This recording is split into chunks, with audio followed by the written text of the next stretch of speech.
and welcome to my podcast. That's it. Okay, hi. I love that intro. That's it, because, I always say if you're here, you know what I'm doing. You know what we're here to do. That's right. So, could you please do me the honor of introducing yourself? Sure. I'm going to move my hands around like no, you that's see fine. me. So, That's me too. hi, everybody. There's too much moving. Let me calm down. Might scare my cat. Hey, everybody. I'm Zena. Also, Real Queen of Horror. I started my blog about, it'll be about 10 years in May. Whoa. I'm a huge horror fan. I've been watching horror my entire life. And I'm recently transitioning out of journalism, and I'm starting to handle more of like video creations. And I also am a part of the Bloody Disgusting podcast. You can listen to a new episode every Wednesday. That's me. Awesome. I'm actually due to catch up on this week's episode. So I'll be doing that while I study later. Yay, study. So you've chosen a quite interesting film that I literally said to you just before made me what? A lot. Yes. But it was great. I really enjoyed it. So you've chosen Beyond the Door, which released in 1974.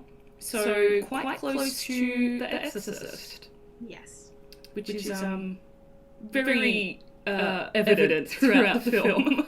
Mm-hmm. So can you tell us a little bit about Beyond the Door? So it's basically about a woman who she's pregnant and she might be possessed. So that's like a smooth transition because I remember always hearing about this movie. Even with the poster. The poster's so outrageous. You just see like a door that's half open and then someone's head and they're just staring straight ahead and it's like beyond the door. It's so dramatic. And I'm like, oh my gosh, what's this? So, but yeah, Juliet Mills, she's actually the leading woman, and she's married to an executive, like this guy. He's pretty like a fancy pants, at this music type of company, and they live in San Francisco. They have 2 kids, and so when she tells her husband about maybe number 3, it was kind of awkward, but sure. I don't know if I would want my husband to respond to me the way he did, but also I'd be a little bit upset. Yeah, like what's okay, like I did it myself, Oh, this is all my fault, is it? Exactly, and it's kind of like, yes, you could tell that it borrowed some things from The Exorcist, but I'm also getting like Rosemary Baby's vibes. Yeah. But yeah, it's like a very strange, very, very strange movie. Even from the opening, when it kind of opens, it's kind of like, okay, I was completely thrown off by the dialogue. Yeah. When that first, starts, and it makes you laugh, but it's just like, wait, is it supposed to be funny? But yeah, it definitely knows how to keep your attention. And I was also telling you this earlier before you didn't ask, but I just thought, hey, we're friends now. I'm gonna tell you. I decided to like check this movie out probably like a couple of months ago. So it was a first time watch for me, and it really did surprise me. I didn't know what to think about it. So I still sometimes don't, just being honest. Yeah, I'm in the same boat with catching up on horror movies and whatnot because I felt so safe just watching your classic slashers, and that was just like a comfort zone. So I knew what I was going to get if I just watched a slasher. I knew there was going to be a bad guy, there was going to be excessive amounts of blood. I was safe. And so I've been trying to branch out, and I actually created a list of 20 movies that I pledged to watch before the end of this year. And so I've got Psycho. I've never watched Psycho. I've never watched any Alfred Hitchcock. So like The Birds is on there. And so and then I've got Conjuring 2, which that'll probably be the last one I watch because supernatural horror scares the crap out of me.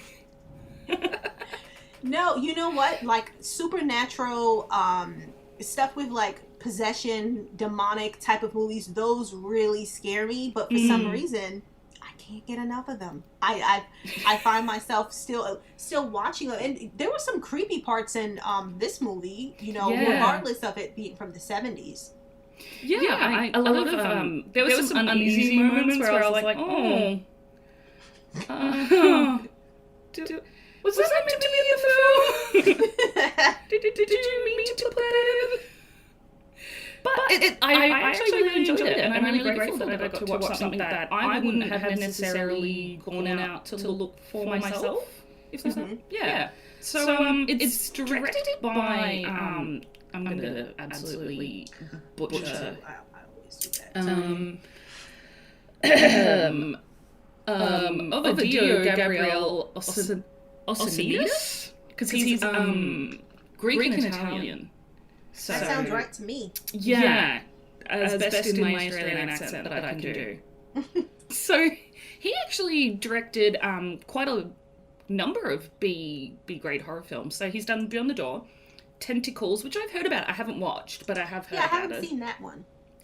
The Visitor, which I'm not familiar with, and Piranha 2: The Spawning, which sounds amazing. I need to watch more of these type of films, like the Zombievers. That movie's actually funny. Yeah, zombies. See, I really want to watch that. And it's Sharknado? Funny. I haven't seen Sharknado. What am I doing? Oh my gosh. It's such a good... It's so ridiculous, but, obviously with the title, Sharknado, Zombievers, come on. It's going to be great. You know what you're getting yourself into. I actually listened to a podcast a couple of weeks ago. I can't remember. It might have been the I Hope You Suffer podcast. And they were talking about Ouija shark. What? Yeah. Sorry. These people summon the spirit of a shark through a Ouija board. I gotta watch it. That's so... I feel like I need to watch it. It's a must watch. So, I laughed through the whole episode of that podcast. It was so good. I really felt like I was there. So the film, that, like you were saying, opens, it's just like a black screen, isn't it? And there's like some narration going on where I can't remember what he was saying. Basically that there's a woman who's having a baby, you need to make sure that the baby is born. Right. Because it goes on for quite a long time, this narration, because I was like, yeah, like, let's go, wrap it up. And show some pictures. I don't know if they wanted that part to be scary, but it was more cheesy than scary, So I thought that it was just going to be like, or maybe, I thought it was just going to be, kind of like, oh, okay, it's because it's the 70s, so, it's a little bit dated. So I was like, all right, that's fine. And I feel like with these kinds of movies, the viewer really needs to remember that. Like, the cultural and social context where these films are being written and produced. So there's a lot of script and dialogue where I'm not comfortable at all. Because I'm just like, whoa, you can't say that. You can't just say that to people. Yeah. What's wrong with you? There's too much of it. Yeah. And then I remember, it's 1974. It's fine. My grandfather probably spoke to my grandmother like this. Not that that justifies it, but... Not at all. And I actually really like this scene that goes where Jessica actually sees her naked body. And she's kind of really scared. Yeah. But the way that it's filmed with like just the spotlight and then nothing else, I was like, oh, is this a dream? What's happening? Right. So yeah, we kind of don't really know what's going on. It's kind of... And that happens a lot through the film, where lots of little things are given as like, hey, check this bit out. And we're just like, what do you mean? And like, that's with this character, Dimitri, who, we see driving in his car, and the voice continues to talk, who we find out later is the devil. So yeah, we'll just throw that in for context so people know that... That should be a seller, that the devil's here. And he basically is given a promise that, he'll live forever if he gets his baby delivered. And he unfortunately drives off the mountain. Oh, he avoids the van, and well, we assume that he's dead. Mm-hmm. So is this happening in the present, or is this in the past? I'm confused. See, I was confused. I assumed that it was the present. Yeah. But then it's just kind of like, okay, why? You know? Why is he, what? Yeah, why? You'll be asking like that a lot when you're watching this movie. Why? Yeah. It's a lot of why moments, because you're just like, well, that was unnecessary. You could have... Yes. And, like, I do get that in 1974, the writers and producers and directors and whatnot want to create this kind of shock factor when it comes to things, like, and unexpected moments. And then you're just like, well, you could have done that without doing that. Like, it's fine. That shouldn't have been the unexpected moment. But... Yeah. And, so then... I really would have appreciated, like, some time context in this bit. Just because it goes from this to seeing the music studio. Mm-hmm. Where they're actually playing some really cool 70s, like, funk rock music. And I was like, I really like this. Yeah, that was one of the things. I've always thought that it had such a weird but a great soundtrack, you know, for a horror movie. And, you know, I would love to see more movies with, like, a similar... you know, that has like a similar soundtrack. Yeah, because they really set the like the time. Like, this is 1970, and so the music and everything. Because I feel like horror movies that are filmed now that are kind of back then don't do that. Mm-hmm. Like and I really liked that. I really liked the soundtrack. It was fun. And so Robert, who's just an absolute dick. I really don't like him because he's just terrible. Like, yeah, it's like you sometimes just wonder, okay, do you care about your wife at all? Yeah, you know. So what? You guys have like 2 kids already, but you know, I don't know. Just going back to when they found out, you know, when she told him, and he's just disappointed and like like the kids are a handful and they're rude and what they say to them is ridiculous, but right. I really like Gail. I don't know about you. She is my favorite character in this whole movie. She's such a good time. I would want to hang out with her if she was older, you know? Yeah. She's just so... But, you know, Ken is pretty cool, too, you know? Yeah. His voice sometimes is a little crazy, but... Yeah. Like, there's some scenes where he's, like, laughing, and I was like, oh, no, stop, that will haunt my dreams. Oh, my gosh. Like, kids in horror movies terrify me. As soon as there's a kid in a horror movie, I'm just like, oh, great. Yeah, you know...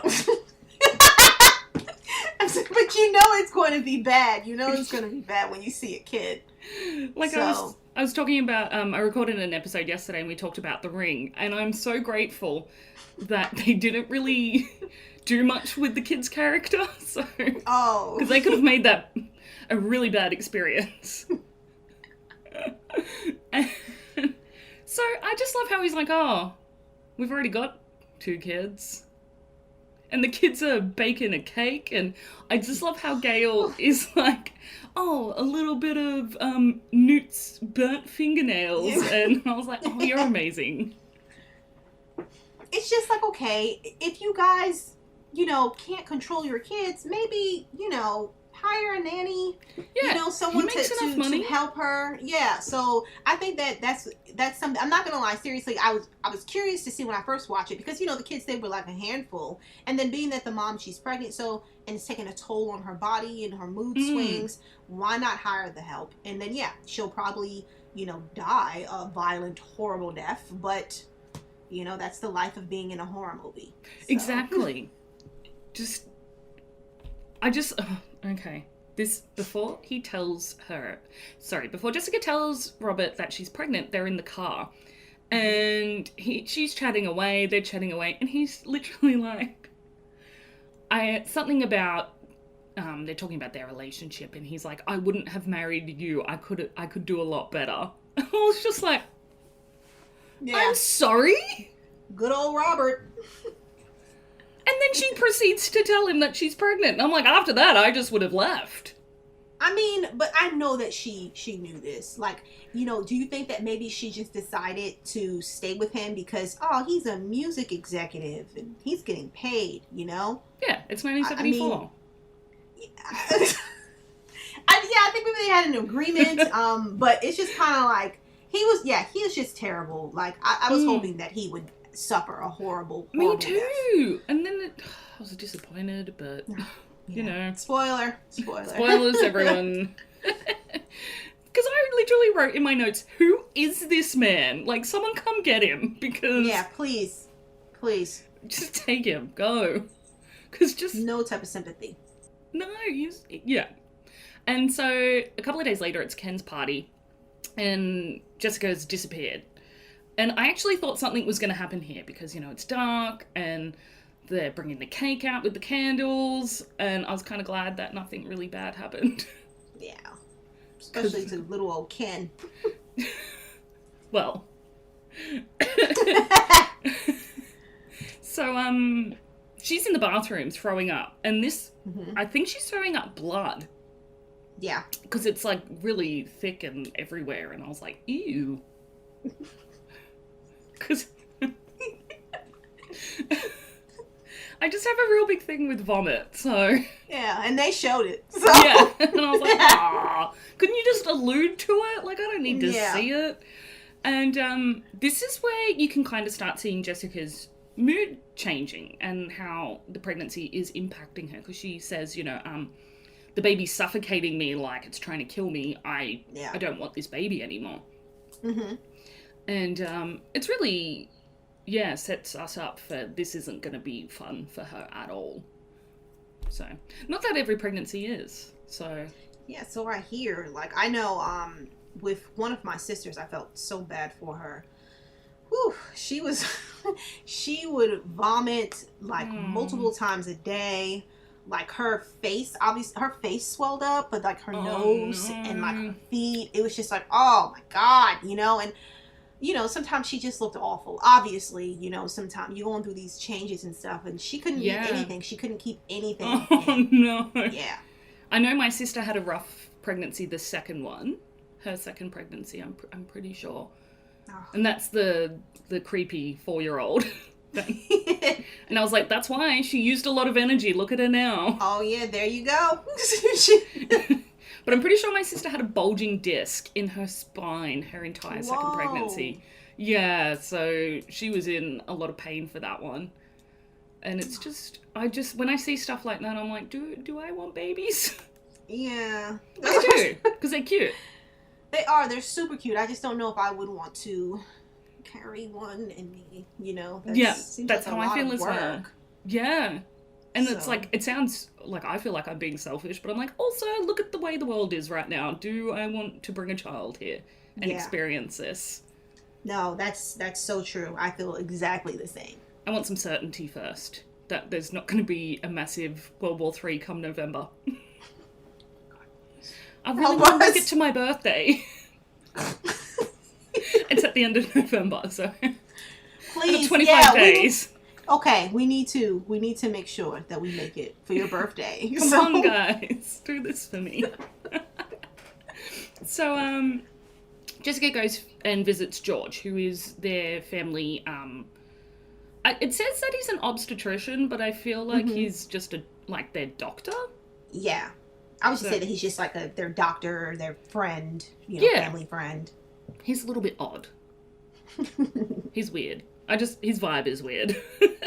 So he's a little strange. Yeah. She finds out that she's actually 3 months pregnant. And not a few weeks, which she thought she was. So she doesn't look pregnant throughout the entire movie, but... Not at all. It's like, whoa, that's great. I'd like that. Minus the demonic possession. This whole thing, when people think that I'm pregnant, that's what I would say. Like, she doesn't even look like she has a food baby. Yeah. She just looked fantastic, you know? Yeah. She is gorgeous, though.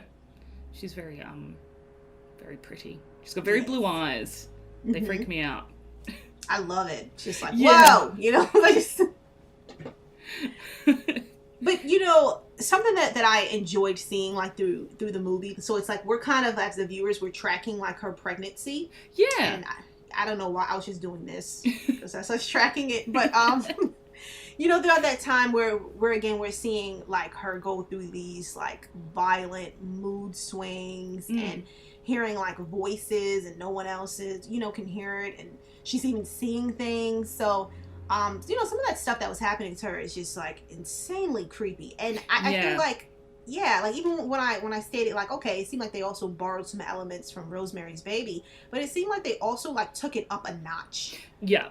Obviously. And then even the same thing with The Exorcist, because technically in this movie there's no exorcism. So yeah.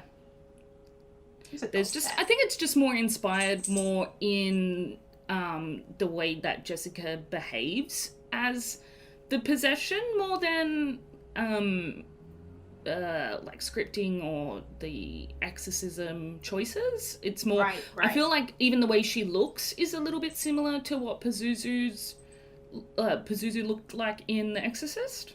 Okay, yeah. Yeah. Those are the elements I saw. I didn't really see much else that was borrowed from The Exorcist. So okay. Yeah. And like and so she starts going through these things where she, she wakes up in the middle of the night and she can't remember where she is, and it's just really, like you said, the progress of her pregnancy is getting, more and more intense. And like I said, the script really blows my mind because they're at lunch and he says something about, that little bastard, and I was like, you just can't say that about your own child? Yeah. What? And then I was like, 70s, 1970s, 1970s. 1970s. But, couldn't be me. But if someone said that to me, I'd be like, right, I'm out. Where's my bags? Yeah, like, come on. Because, they're talking about baby names, and he's like, oh, we'll just pull it out of a hat. I was like, that's not how you choose a baby's name. And it just shows this, like, real disregard that he has for both his wife and their unborn child. Mm-hmm. It's just crazy. And I don't know if they did that intentionally to, like, set him up more as an antagonist than anything else, because he's just a real jerk. Yeah, I honestly, I wasn't too sure why he was the way he was. I don't know if it was intended to be funny, or if it's just kind of like, okay, well, we have to have a little bit of challenge in this movie. So there's a demonic possession, a horrible husband, and well, there you go. That's true. It could be that, or the fact that the script was written by a whole bunch of dudes. Yeah. That would be like, oh, how funny would it be if he was heaps degrading to his wife?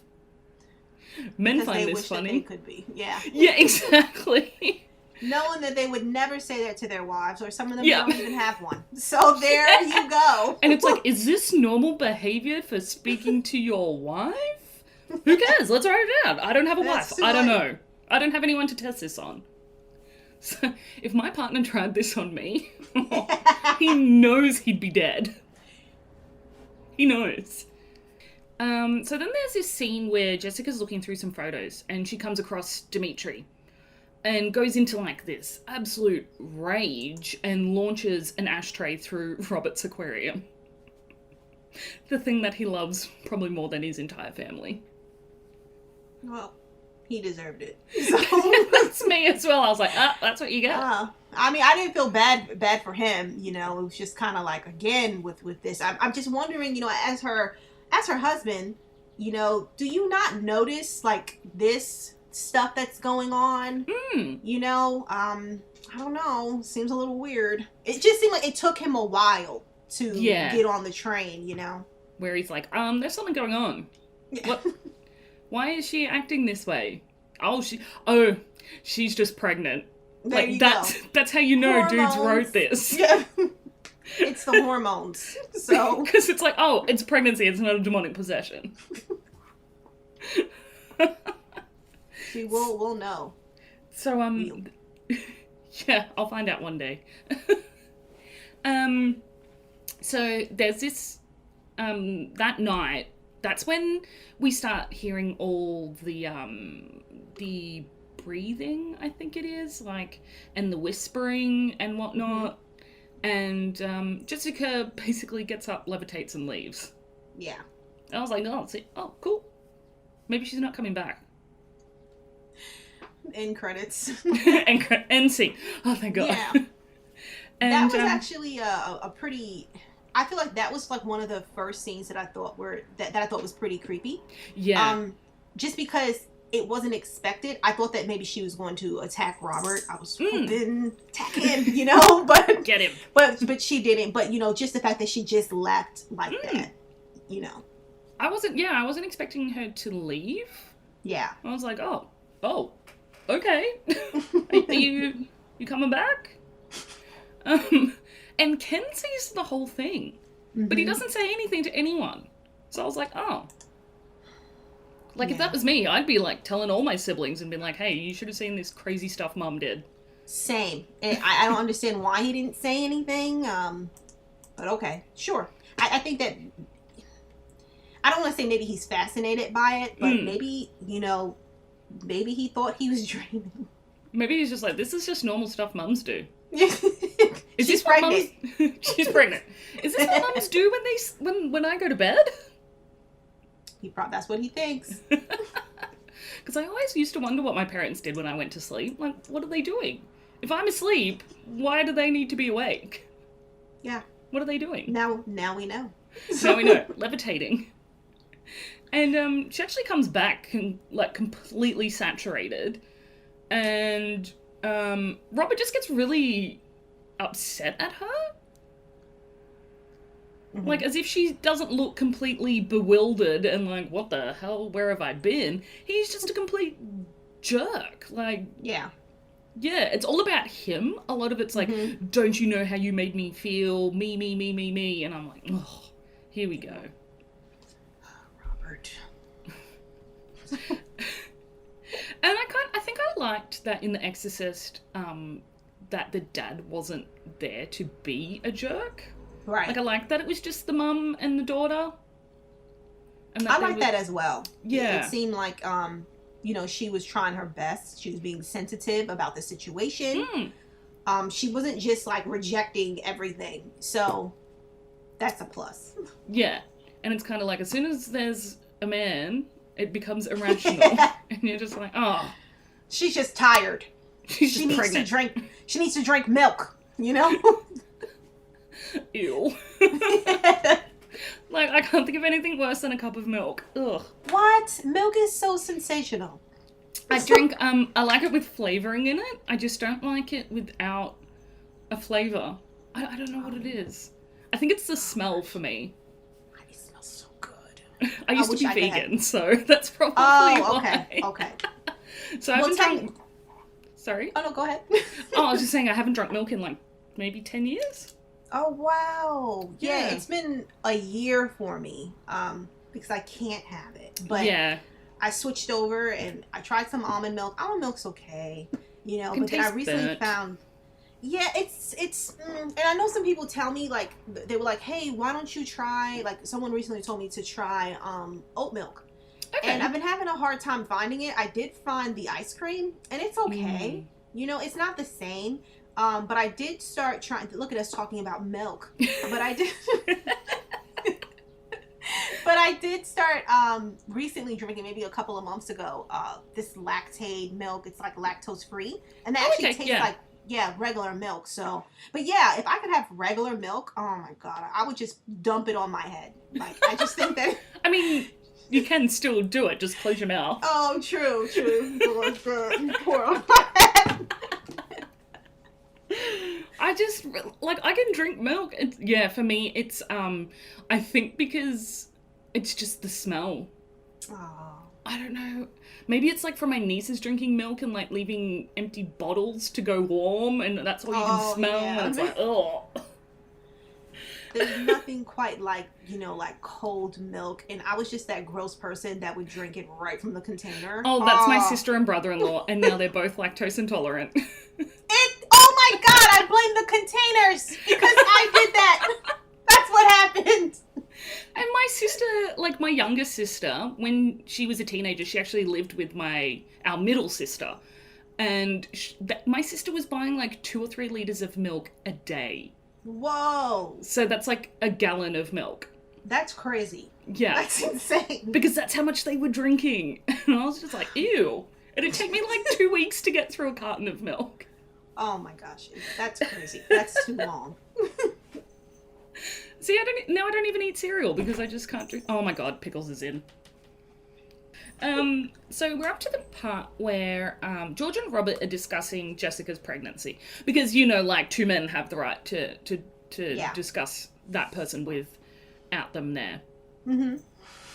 For some reason. Good old men. Oh, why not? But they're actually just talking about how her pregnancy's going really fast. Yeah. And, they're quite... George didn't want to upset Jessica by telling her this news, that things are going really quick. And Dimitri is just hanging around everywhere. Yeah, like, it was just like, why don't you go home? Like, but... How do you know they're there, Dimitri, is my question. Because, like, you didn't have Find My Phone back then, so... How did you find them? He has the devil. But what really upset me is that George uses the words biological absurdity for this child, and I was just like, did they use that term for, like, other cases that weren't demonic possession? Oh, I don't know. Once again, I thought it was a 70s thing. Yeah, I was like, yikes. Wow. So then Jessica and Barbara is George's wife. And they go for a drive and they're hanging out, and Barbara's asking her about the man. Like, have you seen the man? And so they're alluding to Dimitri, I'm guessing. Because, who else? Right. There's been no other men besides George and Robert. And, she's saying, I was so young, I was so scared, I wish I could forget everything. So I'm guessing it was in the past, like very much further back in the past. And this is when the demonic possession is starting to affect her children. Because Ken wakes up and he's got this really weird bruise on his chest. And George comes and checks it out. And now this scene... where, so Gail says something about her brother, always stuffing his face or something like that. But the slap that Jessica gives her, I was like, whoa! Yeah, that was crazy. Like, yeah. I don't know. It's with all the things that, that little girl has done, that doesn't mean that she deserves that. Oh, absolutely not. So, that was like, insane. Whoa! Yeah, we felt that. The irrationality behind it, like... I was just like, that didn't balance out for me. And what I found, weird is with George, because, he kind of fears, like, for, her health and, well-being and stuff, he wants her to spend time with his wife, Barbara. And, yeah. Okay, because he wants her to confide in her, okay, that's fine. But if you really you're worried about her, why not keep her on watch? Why not put her in the hospital? I mean, not saying that's going to save her, from stuff, but it's just strange that they just let her just kind of be loose that long, and especially even being around the kids. Just a thought. Yeah, and I agree. It's just now in our day and age, if a mother was acting that way, people would notice it a lot sooner. Yeah. And kind of just be like, no. Let's not do that. You need to go and someone needs to watch you. Because you can't smack your children like that. Right. And you also can't kiss your children like that. No, you can't. That made me so uncomfortable. Yeah. I was like, oh, can we not have that in the movie? And that's the thing. Like, I was thinking about this. Like, could this movie ever be remade? I don't think so. No. Yeah, like... there's too much stuff that's very questionable. Yeah, absolutely. I feel like if they omitted some of these scenes, it could be remade. Absolutely. But yeah, I could see a remake, but it'd have to be very completely re-scripted. Yeah. Just water it down. Like... Yeah. Yeah, absolutely. And I don't see, because I know there's a number 2 and a number 3. See, that's the thing. Is there? It's like, okay, I keep hearing that there is, but I heard that they're not connected. Like, you know, so it's just kind of like, okay, why did you name it that then? You know, I guess maybe he was a fan, or I don't know. But no, I've sadly haven't seen the sequels. I'm gonna have to have a look at them. I've got plenty of time on my hands over the next few days. Actually, I'm recording an episode on American Psycho tomorrow, and I'm so excited. Oh, how awesome! Because American Psycho is one of my favorite movies. What a great movie! And then I think I'm recording an episode on The Evil Dead. Oh, nice! Which is my favorite movie of all time favorite movies. So awesome! Oh my god, it's so good. Yeah, I had a hard time picking a movie, like when you asked me, because at first, just like I said, I wanted to do something new, and so it's just like, okay, that's going to make people like question their entire lives, because that's because that's what this movie did for me. Normally I would just be like, Night of the Demons, but I feel like I'm trying to be good and like expand. And it's hard. It is, and I've had a really hard time getting into new horror, just because, like I said, comfort zone stuff. Yeah. And so I, maybe about 6 months ago, started watching all new horror. So I watched like Midsommar and Hereditary, and I watched The Invisible Man the other night, and I was like, okay, I can do this. Yeah. I can watch stuff that's come out in the last 10 years. That's good. That's good. But, you know, I said watch whatever you want at this point. I mean, it's just because, like, I know there was a time where I just only would just rewatch the same movies. Like, literally, they were like, I did that for like 2 months. And not that it's a race, but it was like I was so behind on like just watching new stuff, you know? And it's just like, at this point, you know, just gotta go where your comfort zone is. Like, you know, you could test out some new stuff. Because even though this one is old, it's still, it was new for me to step into. Yeah. So. Yeah, absolutely. I actually, did you watch any of the movies from the Salem Horror Fest? Not yet. I've been watching some stuff from Nightstream. You know, that festival. Okay, yeah. And there's some really good stuff on there. You know, really good stuff. But what about you? You checked that stuff? Yeah, I did. I watched your panel, so I got to watch that. That was like, I signed on and I was like, this is the first thing I'm watching. Oh my god, you're the best. Like, I'm a really big fan of yours and Prince's as well. Aww. So it was really cool. Yeah, and I really appreciated all the different areas that everyone on your panel came from. And I was like, oh, that's really cool. That was such a great experience. You know, like... Yeah, I bet. At first, you know, I was a little bit nervous just because it's just like, should I say this? But it was like, you know what? That's me just throwing it out there. So, yeah. It was awesome. Yeah, and the cosplayer, they were really cool. Yeah, Zero. Yeah, she's awesome. Like, like her experiences, and even with her, you know, coming more into horror, I thought that was awesome. Yeah, because she was talking about the blurred stuff she does, and I was like, oh, that's so cool. Yeah. They need something like that here for you know, for our communities. So, but I actually watched Lenny. Oh. It's a psychological thriller about a young woman who's left an abusive relationship, and it's an Argentinian film, and it was just really good. I watched A Cold Wind Blowing, which is a kind of like a creature feature, and then I was meant to watch, I can't remember, it's about the story of Frankenstein from Mary Shelley's perspective. Oh, nice. And I didn't get around to watching it. But I can still watch things, so... and I really want to watch Threshold, so that's on my list as well. Yeah, I need to go back and like take a look. Watch some stuff. Yeah. Some of them were really good, and the shorts were funny. So I like really. Have you watched Scare Package? Yes.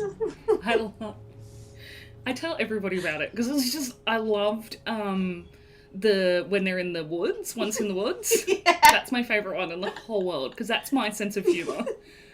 And so it just blew me away. And I'm actually the director for that is hopefully going to be on the podcast. Oh in a my few gosh, weeks, that would so. be great. Yeah, I'm so excited. Well, congratulations. Yeah, Thank you. I love that movie as well. Like the segment that really made me laugh, like where I was snorting.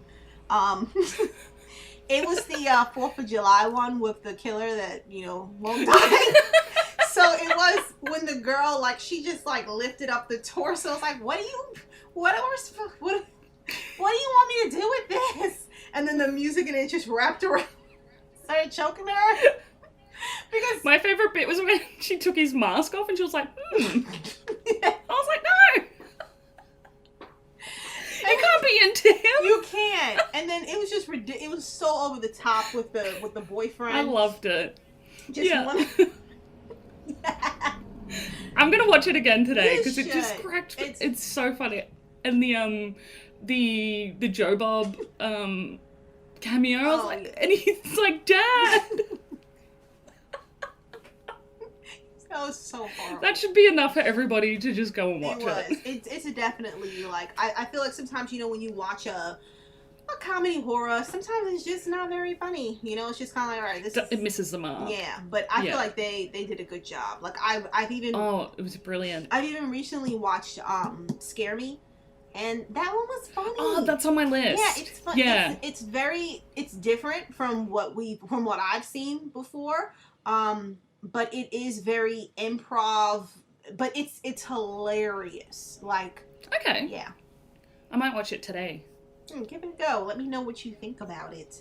Yeah, absolutely. I love a good comedy horror. Right? Like the look, it's gonna sound really cliche, but I loved the Scary Movie series. So, you know what? I just loved them. I don't know. I was, like 15, 16 when they came out, and so it just reminds me of like I just love parody movies. I don't. Yeah. Do you have a favorite secret one? shame? Probably the first one. Yeah, that was. The first one cracks me up, and just all the characters are just hilarious. Like I only watched Scream when I was like maybe 18 or 19, and that was because I'd watched Scary Movie and I was like, oh well, I know what happens. Right. But I always just lose my mind at the Bobby Baby Dick scene.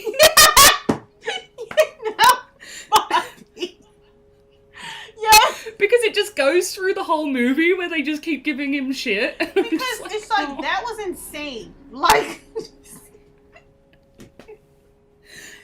I love it. It's so funny. And remember when he was beating up Sydney? He was beating up Sydney and her boyfriend didn't care? Like, what are you doing? Yeah. But you know what? I recently rewatched Scary Movie 5 because it's on Netflix, and I remember I went to the theaters to see it, and I was just like, because I had a friend who worked at the theaters, and he would just let me go ham and watch whatever. So I went to go see it. That'd be so cool. It was hilarious because especially the part I really love Molly Shannon. And when they kind of did that spin on the Black Swan, and she was in the bathroom, like really kicking at the door. It always just puts me in the best mood. Because it was just so ridiculous. Like, soon you'll learn. I just love it. Because it's, did the Wyan brothers do the whole series or just the first couple? I think they just did the first two. Yeah, I thought you could really tell it had shifted after. It did. Because it got ridiculous. And you're like, what? Yeah. What do you mean? Yeah. Oh, yeah, God. And, I mean... I'm glad someone else loves the series as much as me. Yeah, I know, like, it's a hit or miss for people. It can be very silly, but... I mean, I like it. And, like, if you do like that, like, have you ever checked out, like, a haunted house? And there's a sequel to it. Marlon Wayans, he's in it. He wrote and directed it. I think so. So it's, like, kind of like a spin on Paranormal Activity.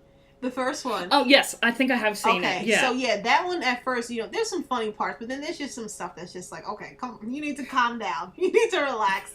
But I don't know. I think I like that, though. Yeah, I think it's fun, though. It's a good movie to watch, especially around this time.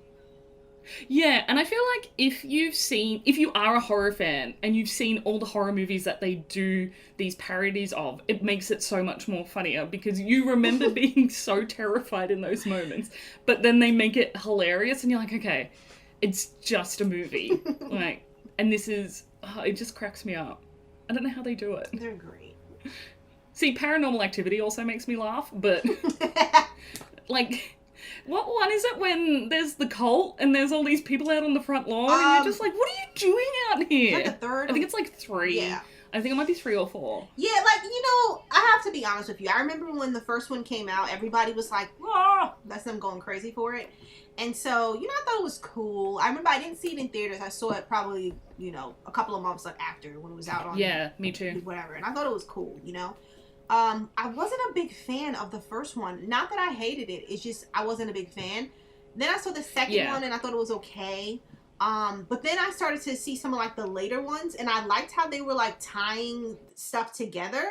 But it's still a little bit sometimes far-fetched with some of the things that happens, but let's get back to the movie. Because this is where things start to really ramp up. And we're seeing lots of, different supernatural stuff happening. And Jessica actually goes to George and is like, I want an abortion. Yeah. I want this baby gone. But when he agrees and says, only if this baby is, threatening your life, will I help you out. And she's just like, oh, so you're a murderer. I knew it. And I'm just like, whoa. Yeah. Okay. Yeah. And that's obviously, I think it's showing the two sides, actually Jessica and then the demon that's possessing her. That's what I felt Which I think is really clever. Yeah. That it's not necessarily her really, using a demonic voice or presence. It's just the duality of her and the demon at that time, fighting internally, obviously. So, but we kind of start to see her slip away from her, conscious, I guess it is. And then there's this really odd montage scene where she's, shopping in the city, and I'm like, what? Yeah, I thought maybe, is this months later? I didn't know, but yeah. And she ends up buying this really creepy doll. I find all dolls creepy. Doesn't matter what it looks like. It's creepy. That's it. Okay. I was going to show you my dolls over there, but I'll leave it alone. Oh, no, you can still show me. It's fine. Well, I'm not there for them to come and get me. So my husband and I, we helped one of his coworkers move. I remember when we came into we got to her house and there were these cute little sailor dolls, porcelain. Oh my god, I saw your YouTube video. Yes! No. Okay, I'll leave them over there. But, I just thought they were so cute, And she had them so the TV's right here and she had them right here. So it's just so they're staring at you while you're watching TV. Oh. Yeah, and she had a 14-year-old, and the girl, she seemed fine with the dolls. So I'm like, oh my god. And they had their own little bench and stuff. And I couldn't stop staring at them. And, I picked them up and I said, oh, well, do you want me to put this in your car? And she said, oh, well, no, you can actually have them. And I know, right? That sounds like a horror movie. It seemed like she's just pawning these evil dolls. You know what? You can have them. Right? And so she's like, no, I don't need them. And I'm like, well, are you sure? Because you're get them in my car.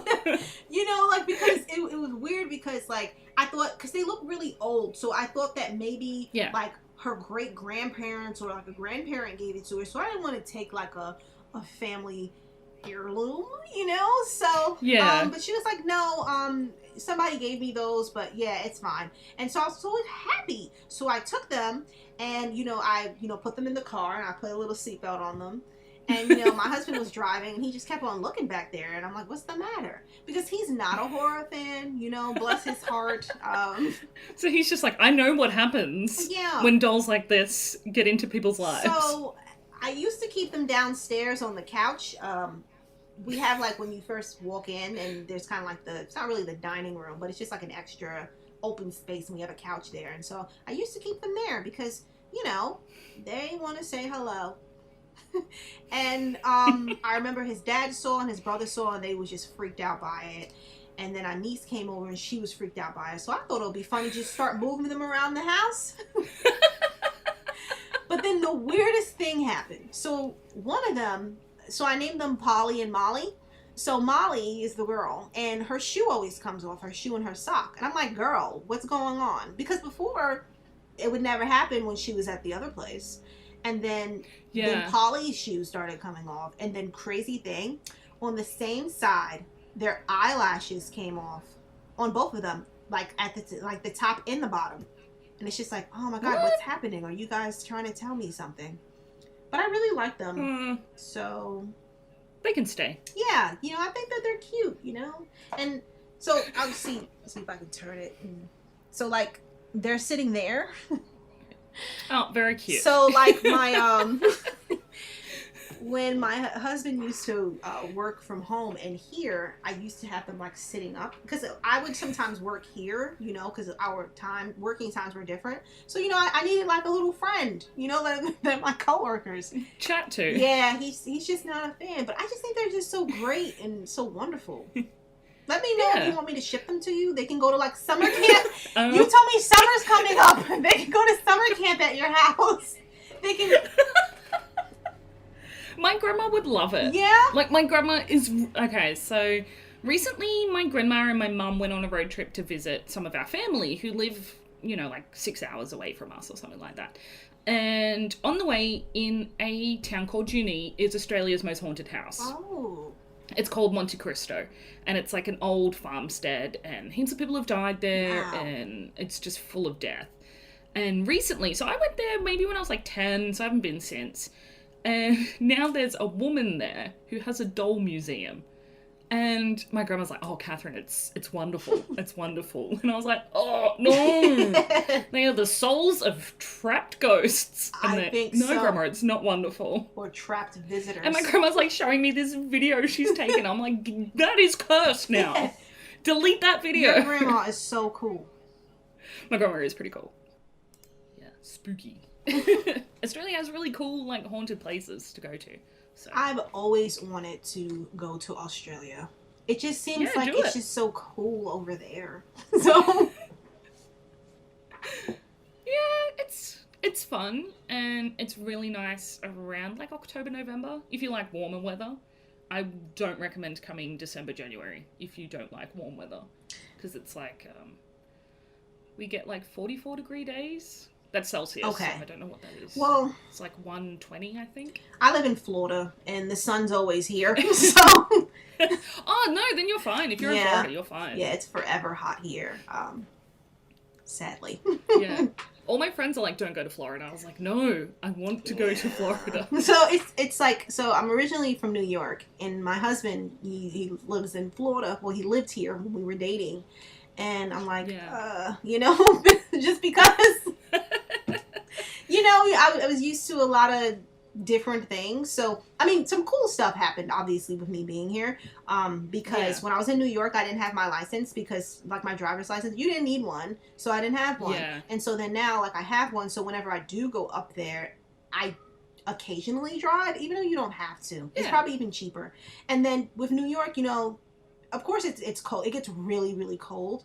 And I never like the cold. But what I do love, being in Florida, I still have family up in New York. So during the months November, December, like November through February, they are freezing. Maybe even March. And it is like 80 degrees, 90 degrees in Florida. And, it's just so sensational because I can go outside with a crop top and they can't. So that's like our winter. This winter was not cold at all, and I hate the cold. Like, as soon as it's below like 20 degrees Celsius, so that's like 40 Fahrenheit, I think. Yeah, I'm cold. Mm-hmm. In summer, I will still wear jeans and a t-shirt, and my sister's like, you are nuts. And I was like, it's not hot enough to put on a pair of shorts. Yeah. And I was in LA in 2018 at I think it was the end of March, so it was like warm-ish. And there's girls in like shorts and crop tops, and I'm there in like jeans, boots, a long sleeve shirt, a denim jacket, and I'm like, I am freezing because I've just come from my summer to your spring, and it's like not hot here at all for me. It's and so people are like, are you okay? Are you sick? And I'm like, no, I'm cold. No, yeah, it's even like that with me. I know that when it gets cold here, and it's like really not cold at all. It's like 60 degrees, you know, so it's just like, it's really not that bad. Like, you could wear... That's not too bad. Yeah, you can wear, like, long sleeves and stuff, and honestly, to me, that's still, like, ice cream weather, because, sometimes when it's really hot, the ice cream's gonna melt, and then you just have ice cream soup. I don't want that, That also smells. It does! That does have a smell. So, but yeah, I get it. Yeah, I've got, a friend that was from Jacksonville, and he just moved to Nashville, and he's just like, don't go to Florida. And I was like, I want to see gators, I want to see Florida man everywhere, like, I'm going to Florida. Yeah, I mean, I think it also depends on where you luckily where I live. Yeah. Luckily where I live, it's pretty nice. I actually meet more people that's from New York, Connecticut, Pennsylvania, and like Tampa, because I live in the Tampa area. Okay, so it's like, that's fine. But then even when you go out to like Orlando, there's like people from all over. There's always like tourists there. Jacksonville, I haven't really spent a lot of time there, but they do have a lot of haunted places there. Ooh. I'm definitely planning on coming over when I'm allowed to. Yeah, let me know. Yeah, we can look for gators. Yeah, I have a real big thing about crocodiles and alligators. They just fascinate the heck out of me. I don't know why. I think I was recording a podcast with someone in my earlier episodes, and I mentioned, we were talking about Crawl, the movie Crawl. Yeah. And I actually deleted it from the podcast because I mentioned that I wouldn't care if I got death rolled and killed by an alligator. Like, it'd be an epic way to go. And I was just like, a bit too soon to have that kind of humor, I think. No, but you know what? You're right. It would be pretty epic. You didn't, Yeah. Whole alligator took you out. It took an alligator? Yeah. Wow. You're awesome. I wouldn't be bothered. And I mean, like, maybe I say that because I know it's not going to happen, so... Because I've never even thought of that. Look, I have a lot of time on my own. And I come home from work and I sit on my bed for an hour just staring into space. And sometimes those are the things I think about. You're so awesome, though. Imagine, like, my obituary, though. Or, like, my, what's the speech? My eulogy. Yeah. Like, my kids are given the eulogy and they're like, well, Mum put up a hell of a fight with that gator. Yeah, they would. People would come and talk, like, she always wanted to see one, and we're happy that she did, So, right? Yeah, I also I spend 5 hours a day driving to and from work, so, like, I have a lot of time on my hands. Just to think about alligators. I actually follow a Twitter account called Gators Daily. It's so good. Yeah. And the reason I want to go to Jacksonville is because my friend told me about this store. It's like a family-owned store. I don't know what it is. But they have a pet alligator, and it has, like, its own little t-shirt that it wears every day. And it just hangs out the front of the store, and then at night they go out and pick it up and take it inside. Okay, that's ridiculous. And I just want to go to that store. I just want to see the alligator. You know what? That's exactly why you need to come to Florida. You need to see that alligator in its t-shirt. I wonder what's on the t-shirt. I've tried Googling it to find this alligator, but I can't find it anywhere. I just want to know where he is. Maybe I can call them for you, and maybe we can send him an email, or I could go and take pictures for you. So, I can say my friend really loves alligators. Mind you, we have our own here, but they're really aggressive, and you don't want to go near them. Oh, whoa! Well, we have crocodiles. Yeah. We don't have alligators. So, crocodiles, they get up to like 7 or 8 foot or something. Ooh. Some are 12. Yeah. Like, they're massive, and they're just really territorial, and they run. Like, they chase people. So I'm just like... Oh my gosh. Yeah. And, yeah, they're huge here. So, I'd rather go see alligators, because they're small. Okay. And their jaws aren't, like, this big and gonna... Eat you put whole. Holes in my... eat me whole. And we have a reptile park, and my partner, he's terrified of snakes. Like, we went to the zoo in January, and they did, like, a reptile talk, and I was like, oh, I'm going to pat the snake. And before I'd even finished the sentence, he was out the door. He was like, nope.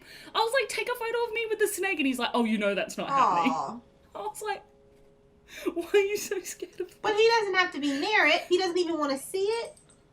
He doesn't even...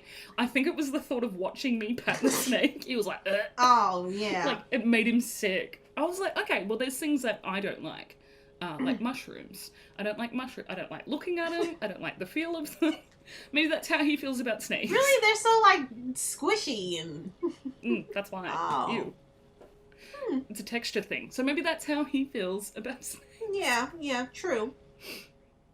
And so I want to go to the reptile park, but he's like, there's too many snakes there. I was like, yeah, but I don't want to go for the snakes. I want to go and see them feed the crocodiles. That's what I want to go for. I think he can do it. Oh, God. He can do it. Well, when it's my birthday, he's got no choice but to say yes. There you go. That's why we need to make it to your birthday. Yes. So everybody in America, go out and vote. I don't need the world exploding before the 28th of November. Please help us. For the love of God. Please. I don't even have plans for my birthday because of COVID. Yes, the movie, because we were talking. We have a movie to talk about. Not alligators. So this is a really cool scene in Gale and Ken's bedroom. And it starts with, like, the chair rocking and Ken's talking to whatever is on the chair. And I don't even know what he's really saying.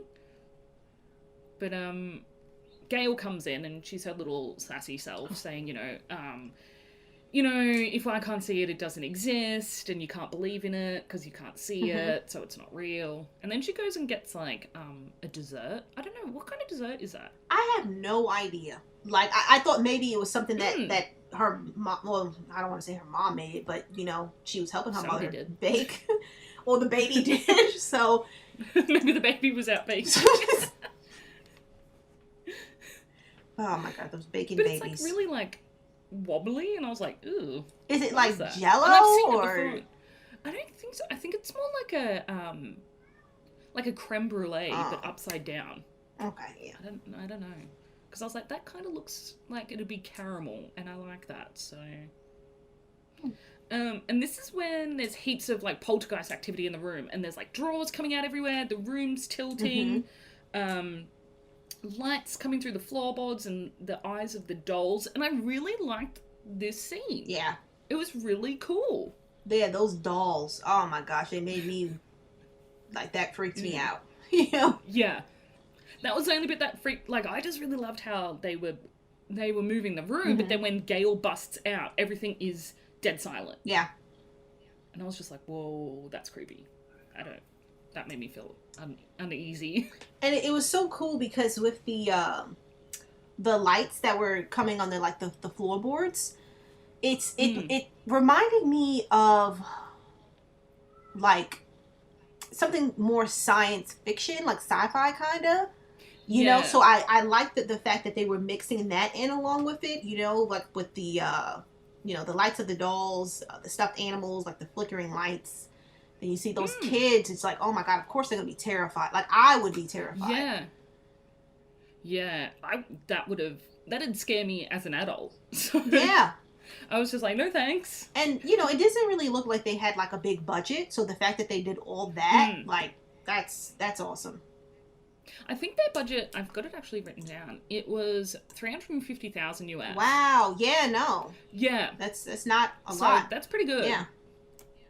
That they, and the thing I really like about the films prior to CGI is the practical effects that they used, and that they were used so well that it never felt incredibly fake. Right.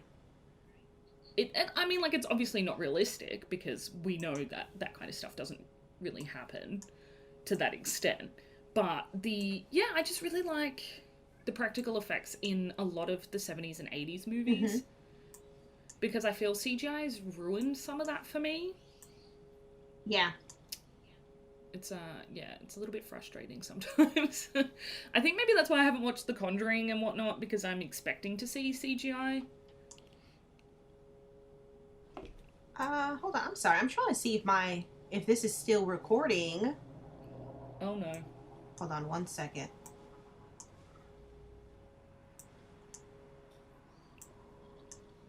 Wait, let me move this over. Okay. No, it is. Woo! Oh, cool. That's scary. I have moments like that too where I'm like, oh, please, please, please, please. Yeah. God. Ooh, my gosh. Okay. No, you're all good. I have mine like in front of me so that I can see it all the time, and I'm just like, I gotta make sure that it's going, because I'd have a meltdown. I actually recorded with someone, and we recorded maybe 2.5 hours, and it was an episode about The Exorcist, and her computer completely died a couple of days later. Oh my gosh. And deleted like everything on her computer. I was like, well, if that isn't a sign. The Exorcist. That's creepy. But yeah, whoa. It was really creepy. I was just like, whoa. And she's like, oh, I'm trying to recover it, you know, I've got a computer guy having a look at it. And I was just like, oh, don't bring it back from there. Yeah, just leave it alone. Get a new one. Just leave it. Bury it. Just don't worry about it. And so this is where Gail goes into Jessica, and Jessica's like laying face down, and that was really creepy. Because who sleeps like that? And her head like completely turns around, and her eyes are this like sickly green, and I was just like, ew. I love that part. Yeah. Because she doesn't really say anything to her, does she? No, she kind of just has like this weird grin or something on her face. Yeah. And it was like, ew. Yeah, I would just kindly have just left, close the door, and go outside and leave. Hailed a cab. Yeah, like, I know she's just a kid. Just take your brother and go. Just get out. Yeah. Get out of there. And I find this next scene where Robert comes home and they have like an argument, and she's like, I just want to get away from here. I want to escape. The children are driving me crazy. And then tells Robert to keep his nose out of her private affairs. And I was like, whoa, yeah, you tell him. Yeah. Because he's been discussing your pregnancy with everybody. Everyone. Like, yeah. It's everyone's business now. And this is where Dimitri actually comes into the film. Finally. As an actual character, not someone who's just off in the side, yeah, having a creep around. And he basically says, keep Jessica in your house. And what is he says? Like to keep people away from her. Yeah. Yeah, that's right. Yeah. And that there's going to be many things happening because of the pregnancy. And it's really unexplainable, and he can't explain it, and you know, we just got to make sure this baby's born. Yeah. And this is where I loved this bit. So it goes back to Jessica, and she's in bed, and she's having, you know, flashback memories, and there's like this scene where she, like just a tear rolls down her face, and it's like, oh, she's really trapped now, isn't she? So sad. Yeah, indeed. And I think I missed the bit where she's also in bed in another scene and her eye just moves around. Yeah, that was just... I don't even know how they did that. How do you do that? Yeah. That was creepy. That was cool, though. I found it really cool. And this is where we finally meet the demon. Mm-hmm. And they don't really name the demon, do they? It doesn't have a name or anything. It's just there. And I really like how there's this like switch between Jessica speaking and the demon speaking. Like they're having an argument almost. Yeah. And it was really interesting. And I really liked how they set that up. How, you know, she was really vulnerable one moment and then really taken over by the demon the next. And I think Juliette Mills did a really great job. Oh my gosh, she did. In doing that. She really did. And it was so great because it's like she just seems like she's such a pleasant woman, you know? And then even with us saying that, like, she really is very beautiful. And so the fact that we see her in this role with like two different personalities and like this demonic entity is just pretty much taking over. It's horrifying. Yeah. And then the how she has like the green sludge like oozing from her mouth and it's like in her teeth and I was like, oh, you know her breath smelled. Oh, yeah just yeah. You know she smells like a demon now. There's sulfur and decaying everywhere. And so they're packing up the kids and getting them out of the house. And there's this scene where Gail's packing like 100 books into her bag. Yeah. I'm like, oh, that would have been me. Like, oh, Gail. Don't worry about clothes. Just books. And you know, I never understood in horror movies, like when stuff is going down and it's horrible. Say if, for some reason, Polly and Molly, they just came alive. Okay? I'm not going to pack any bags. Yeah. I'm just going to grab my cat and run out the door at this point. Yeah. And if I don't grab her, she'll be all right. So, you know, I'll come back for her. She can just jump out the window. Yeah, there you go. She'll be fine. Cats land on their feet. So, but yeah, you know, I was thinking about that, like in movies, and they feel that, let's go pack. No, let's just leave. You don't need anything. Out. Yeah, we don't need any clothes. What could you, what could you possibly need in your house that after the demon is out of the house that you can't go back for? Exactly. Just leave it. Like, if your house was on fire, I'd understand if you grabbed, like, a photo album, but... Yeah, but no, they want to pack their entire wardrobes. You're getting haunted, and all you're thinking about is how you're going to look tomorrow? Like, no. Please. But I would be Gail packing all my books. I'd be like, no, I can never replace these. I get it. Because, you know, 10-year-old me doesn't understand that. You just go to the shop. Or you get a Kindle, even. There you go. So I had a good laugh at that because I was like, oh, no, those feels. I know, like, packing for vacation and stuff, my dad would be like, do you really need 6 books? Yes. We're going for 4 days. Yes. Yes, Dad. Do not touch my Goosebumps and Harry Potter books. And so Jessica's put in a straitjacket, which I thought was a little bit intense. So. But I get the sentiment behind why they put her in a straitjacket. And you can see them swapping between like Jessica and the demon, and all this is still going on. And Dimitri's like, well, if you don't believe me, go and get some tests done on her. Yeah. And so George comes over with this, or I don't know what contraption is on her head, and it just looked really funny because she's like all demonic looking with like these wires poking out of her head, and I was like, oh, that's weird. What is on it? What is this thing? But they find out anyway that there's like no neurological stuff coming out of that machine. Right. So she's like, she is brain dead. So, but they don't explain anything beyond that. Yeah, they just move on. So yeah, they're just like, all right, next. So we find out later. Well, George is going looking for Dimitri.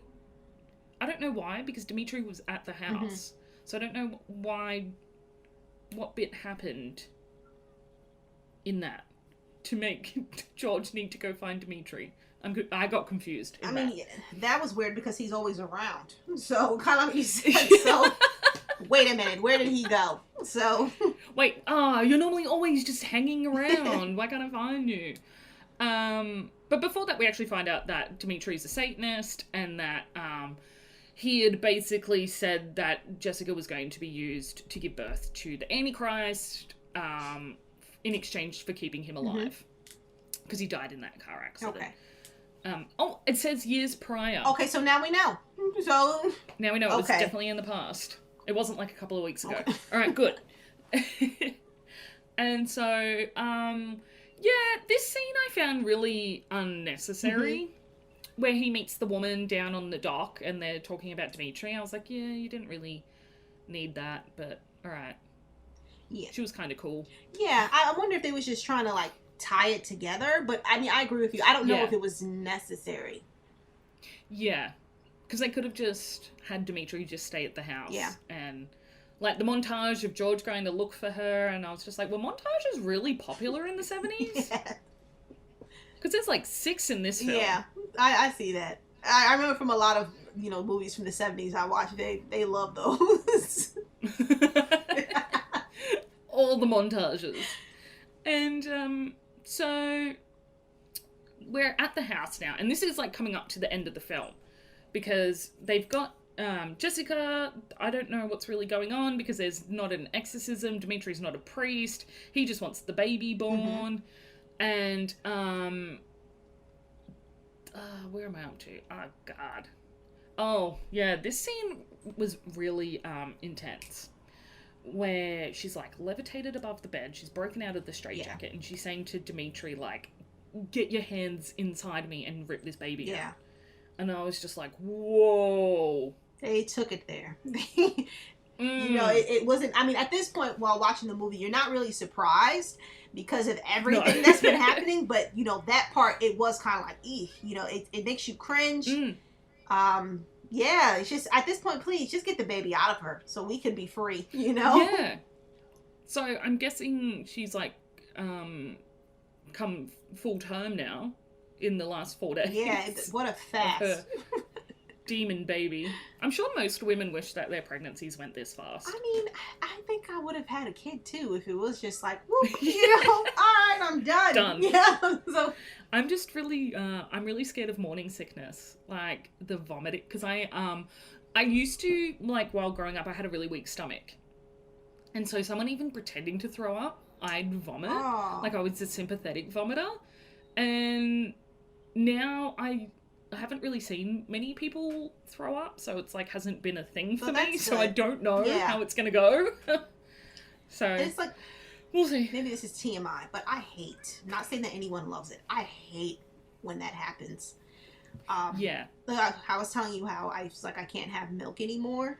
So my husband and I, we went to this Cuban restaurant and we decided to get like some Cuban sandwiches. And I was like, okay, yeah, it's just a sandwich because I can have cheese, but there's milk in the bread. And I didn't know that. Oh, no. And so I ate it, and usually I can kind of like taste it, and so I'll stop. So, like, I know that when people are lactose intolerant, like, different things happen. For me, it's more of I have, like, a cramping feeling in my stomach. And not that I have to go to the restroom, but it's more of it's going to come up, Oh, no. Yeah, and so... my niece has that, too. One night, afterwards, that night, I felt so sick. I didn't understand it. I had to think about it, and I knew what it was, but I'm like, okay, what did I eat? Because I know I did not do that, because I remember like the following week I had like literally like this much of mashed potatoes and it had milk in it, and it was just like, forget it, but yeah, so it was horrible. Like, it was TMI, it was coming out of my nose, and yeah, and it's like, it's never at a regular time, it's like 3 a.m. woke me up out of my sleep, and it's just such, and then my throat was dry, I had a hard time talking, and I couldn't eat anything the next day because I didn't, so it's just kind of like, when I think about that and then morning sickness, it's just like, do I really want to go with that? Is it going to be the same? Right? Yeah. So it's just, I don't know. Oh, no. It's just gross. So this, like I was saying, this scene was really intense because Dimitri, like, punches Jessica, like, he's like, what's the word? Like, pounding on her stomach. To get the baby out, because the demon's like, oh, by the way, you're not gonna live forever. This was all for my own sick fun games. He was really... Which I thought was just horrible. Going at it. Do you think that its plan was to turn on him? I'm not sure, because we don't really hear from the demon that much.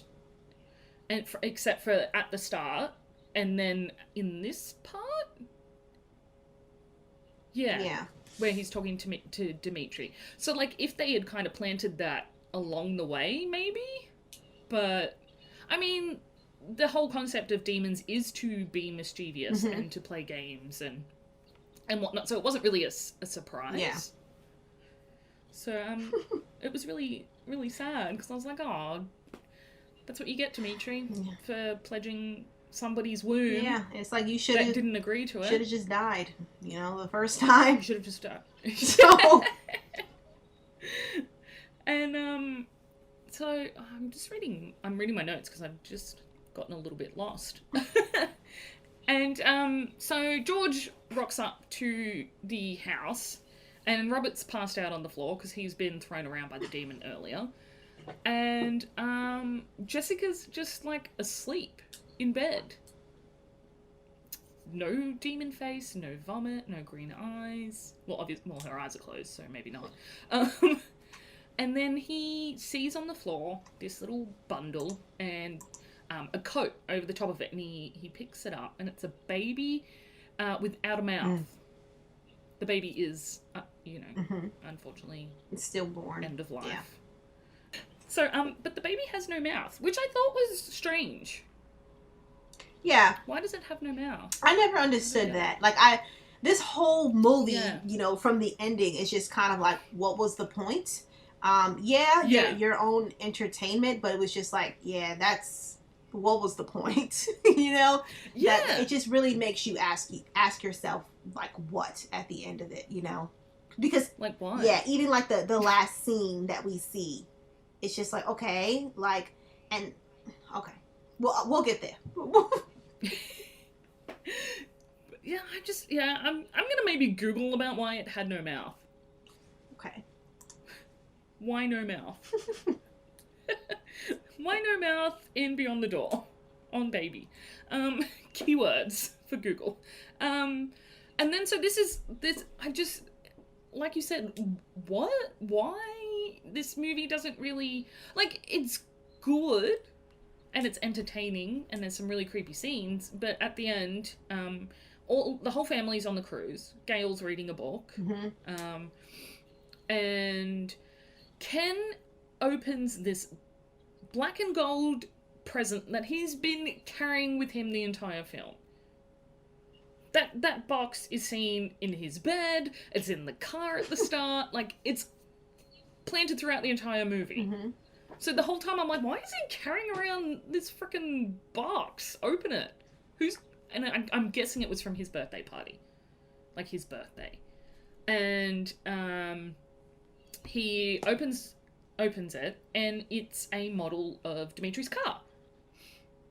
And he kind of, I think he, like, throws it over the side of... Just with such anger. Like, okay. He's just like, see ya. Bye. Whoa. And then there's also the flashback of, like, Dimitri's car going into the ocean. Which I get if, like, when Ken does this, that it happened. If it was happening simultaneously. Not Dimitri's car is crashed and then Ken does this. Like, it didn't make sense to me. And then Ken turns around and faces the camera and his eyes are shining green. How did that happen? How and when? You know? So did the demon leave the baby and go into Ken? Ken wasn't even at the house. That's what I mean. So that's why I'm like, I don't know. It's like, this movie is it is. And I know it's like, but you picked it. It is. It's super flawed and, like, over the top. It clones a couple of movies. But, I mean, I feel like it is one of those movies that will keep you hooked. You know, you will question everything. And No, I don't get a lot of things. I don't get how or why it got to Ken, because like you said, he was at the house. Like, when... He was somewhere else. Didn't, like, just hitch a ride on someone's back and just be like, I'm just going to hang out here until I find Ken. Yeah, maybe he just waited for him. Maybe he was in the car. I don't know. Yeah, it's... And I feel like I actually did really enjoy this, and I agree that I had to keep watching it because I was like, now I need to know what happens, because none of this makes any sense, and even at the end, still didn't make any sense. But that's fine. Yeah. I was okay with that.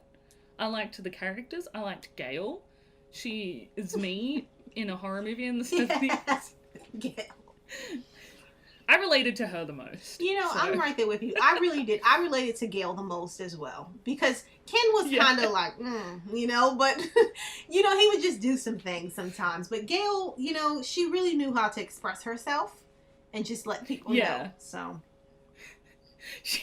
What really blew my mind was her, like, she had, like, a real Midwest, not Midwest, like a Boston accent. Like, she was like a cranky little Boston baseballer kid. I'm just like, yeah. You're not related to them, are you? Maybe she was adopted, you know? Yeah. She was like a real classic, when you watch, like, 80s TV shows, like, based in Boston or New York, and there's, like, that angry person on the sidewalk yelling at taxis. That was her. Get out of here. You know, that was her. Yeah, that was her. And I was just like, I really like that. If I grew up in New York, that'd be me. But I didn't. I grew up in Western Sydney, which is just a whole other planet, really. When you come here, I'll show you why. Okay.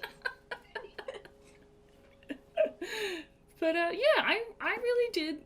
I appreciated this film for what it is. It honestly, they didn't try super hard with the film. They had a very small budget, but I think they made $15 million at the box office. That's so awesome. Yeah, which is just nuts when you think about it, considering they only spent $350,000. Yeah. And honestly, I appreciate you watching the movie, you know, because I know that it was a lot, you know, because I remember when I watched it, I was just so, like, entertained. Like, how come no one's really talking about this? Well, now that it's on a podcast, people will be like, well, now I've got to go see this They movie. need to go see it. I think that sounds insane. Might be streaming. It's on Shudder, and I believe that it's on Tubi. Okay. I think I watched it. Oh, we don't have Tubi here. What? But... Why not? Yeah. That's so... I don't know. I can't believe them. Like... I can't believe this. We might... Wait, I'm just checking. We might be able to. I just haven't tried. Okay. Well, I'll be really upset if they don't have it there, and they need to get it together. We might be able to register. I'll have a look. I'm going to check it out. But we just got Shudder here. Nice. And yeah, I'm so excited. But I've been using a VPN to watch it since like the last 2 years. So I was like, I don't care. I'm watching this streaming service. So They're the best. And now I don't have to use a VPN. They're really cool. The Australian Twitter retweets a lot of my stuff, and I'm just like, oh, hi. You are a celebrity. Hello. Yeah. So... I'm a Shudder celebrity. Yeah. But we have a lot of different classification like requirements here. So it's taking a while to get a lot of the Shudder like US stuff over onto the Australian side, just because it's got to go through all the classification process, and a lot of them get denied, and so it just really sucks. Well, but I really want to watch Spiral. That's next on my list. Yeah, that one was really good. I like that one as well. It looks so good. It looks like something I'd really enjoy. I think you will. Like Crazy Neighbors. Yeah. Doing cult stuff. There's no one rude like Robert, so that's always a plus. Thank God. I don't want to deal with him again. Oh, Robert. Yeah, I don't know why they could have just had no husband. I mean, she might as well. She should have been just a single mom. Or just have him be the boyfriend, because he didn't seem like he was, like, connected. Like, yeah. So... Even with his kids, is that just dads in the 70s? I don't know. Like, were dads just massive jerks to their kids? I don't know. I would see them being jerks to their wives, but not to their kids. Yeah. So he just hated everybody. So that was, to me was he weird. works in music. Oh, there you go. So it explains everything. He probably hates his life. Also, I noticed in one of the scenes that he doesn't wear his wedding ring. So... Yeah, he's one of those. He should... Scum. If they ever did a remake, I do think that he should just die. So... I was trying to think of a nice way. Really early. Yeah, like really early. I was trying to like say it in a nice way. Like, he should no longer be living, you know? No longer on this planet. No, kill him off. Kill him off. Oh, God. Yeah, there's no need for his character at all. No, what's the purpose? Like, you ever think that sometimes? When you come across someone, or even like we'll just say character, because me saying that someone shouldn't be alive is horrible. But I mean, like, a character where it's just like, yeah, what's the point of you? And I really didn't know with him, because he was just terrible. Yeah. So. Unnecessary. That's my favourite word for people like that. You're unnecessary. Unnecessary. So normally when I'm heading towards the end of the podcast, I like to ask my guests, what is the last horror movie that you watched? Gosh, what is it? Let me see. I'm sorry. 1 second. Because I was working today. I was actually, checked out Books of Blood on Hulu. Oh, okay. Yeah, the, Clive Barker? Yes.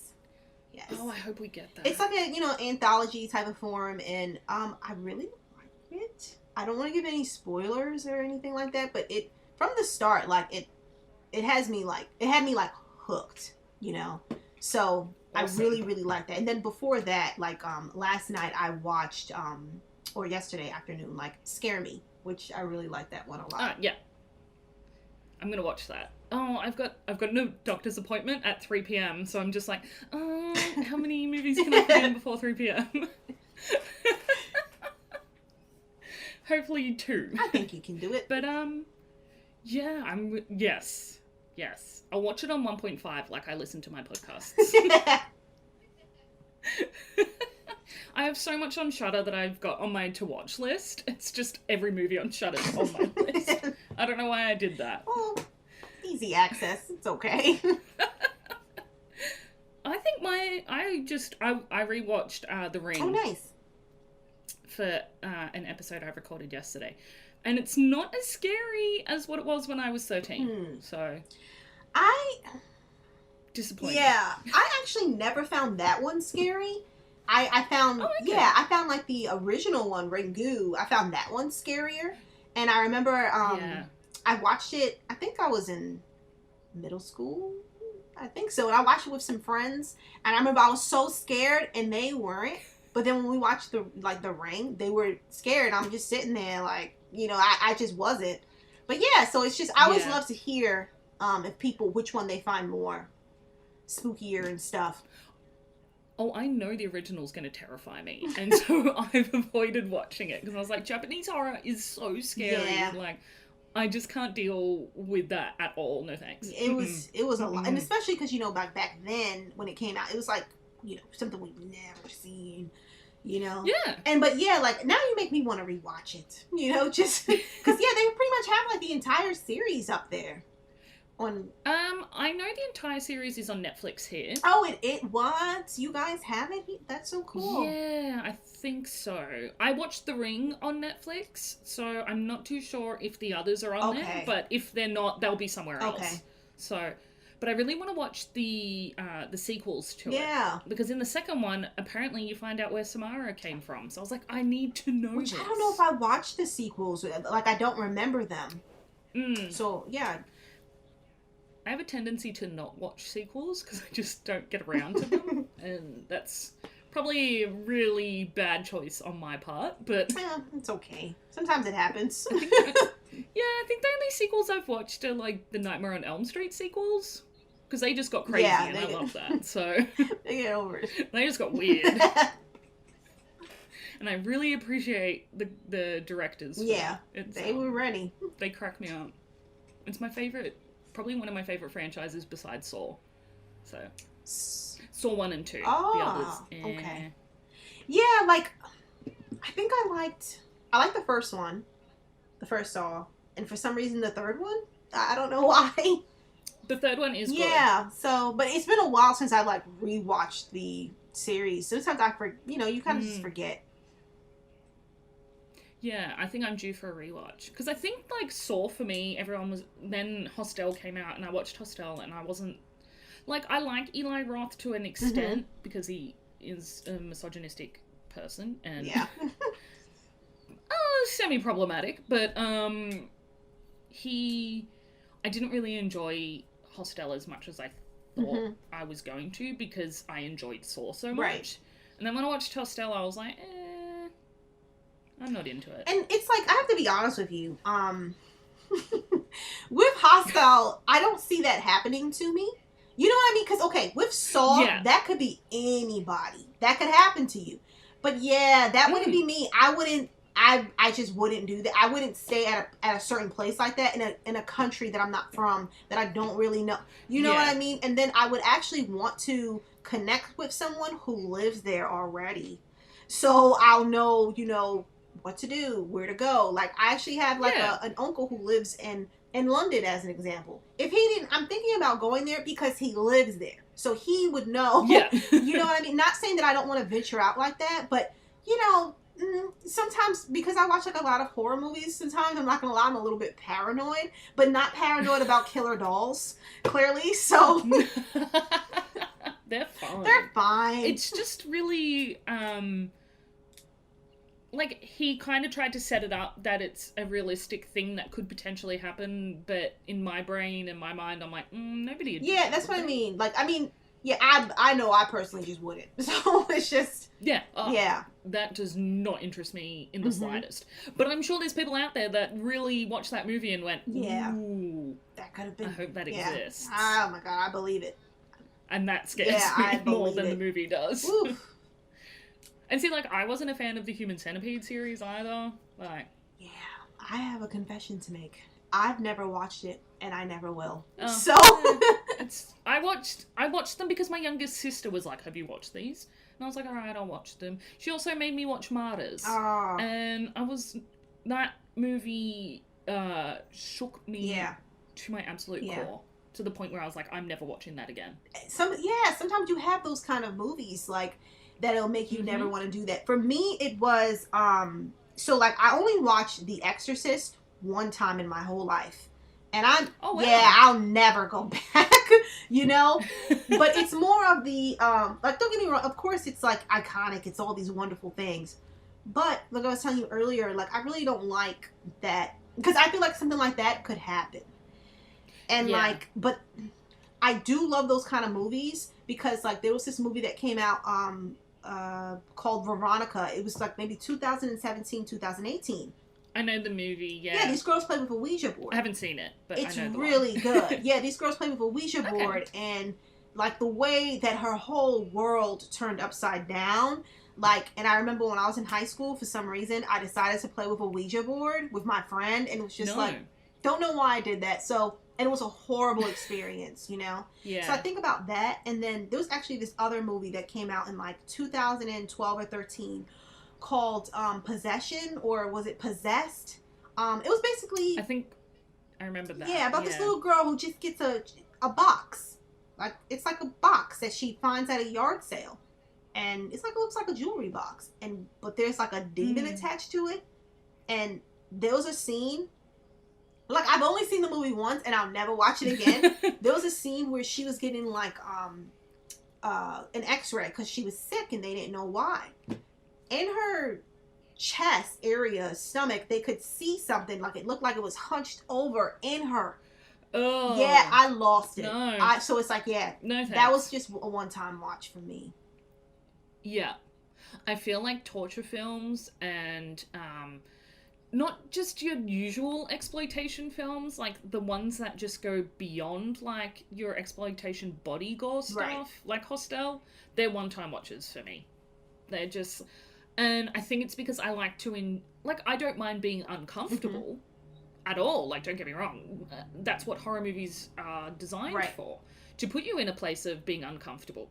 But those films just really impacted me psychologically when I wasn't expecting them to. And that's why I'm like, not again. Not again. Get it. Like, yeah. They're just, they're not fun. Yeah. And, like, I prefer my horror to be fun, even if I'm scared. Right. Like, The Conjuring scares the crap out of me, but afterwards I'm like, that was a good, fun movie. Like, that was good. Yeah. It wasn't, like, left me afterwards going, why did I watch that? Like, who made this? Why did they make this? Like, Eli Roth's films are like that, though. Like, The Green Inferno. Oh, my gosh. One time watch for me. Yeah, that was good. That was just one time for me as well. Very well-made movie, but I'm... Yeah.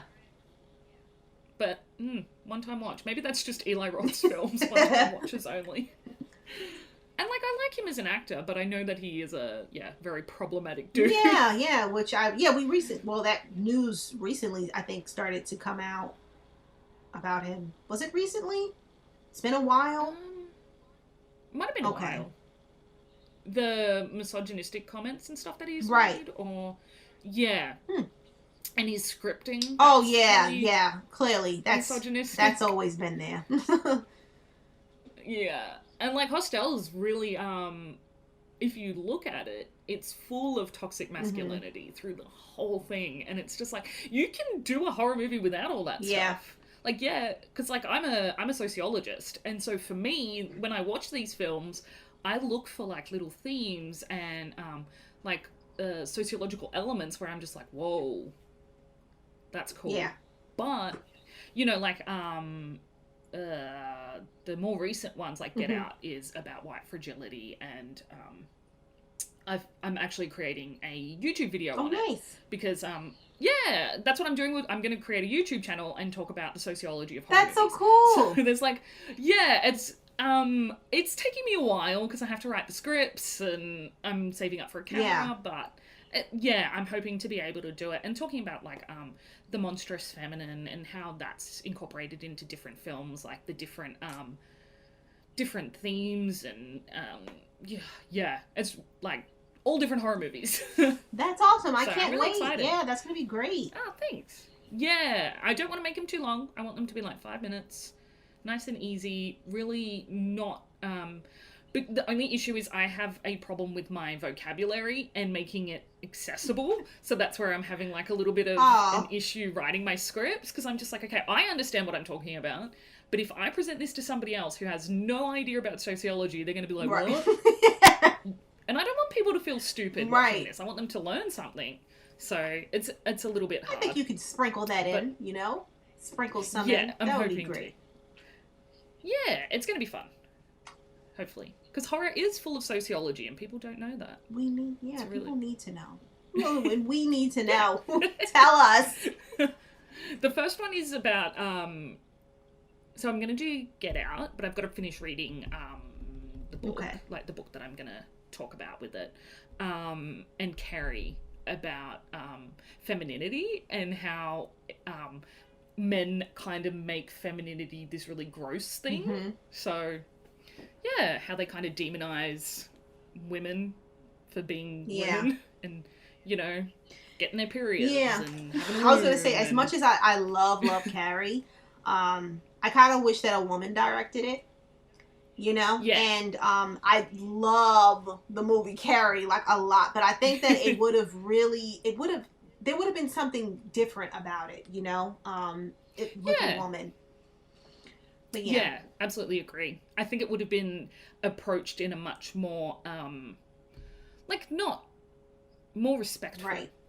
In a way, like, not, this is what happens, here's your period. Blah, blah, she has blah. a period, and it's just, it's like, oh, no. Yeah, cis men don't understand. Like, they don't get it. It's not that serious, it happens. No. Come on. How do you think you got here? So. It's so weird. Some men are so weird about just normal human things. Like, you're the one making it Yeah, weird. like, I don't talk about it. You don't talk about it. You guys are always talking about it. So, that's the truth. Have you noticed that they're always talking about it? Like, it's the weirdest thing. It's just like, why are you making it so, like, this is not, like, a main focus of conversation with my friends. Like, we don't get together and have a menstruating conversation. Exactly. I think, like, the only thing that we never talk about is if we're all in sync and we find it absolutely hilarious. Yeah. That'd be the only time we talk about it. Well, it happened to me when I was 13. And this is what happens. And, you know, like, no one cares. Like... No. Yeah, we don't care. Like, it's a thing. Oh, God. Alright, so, to wrap this up, can you please tell I've decided to name them TGIFers. That's cool.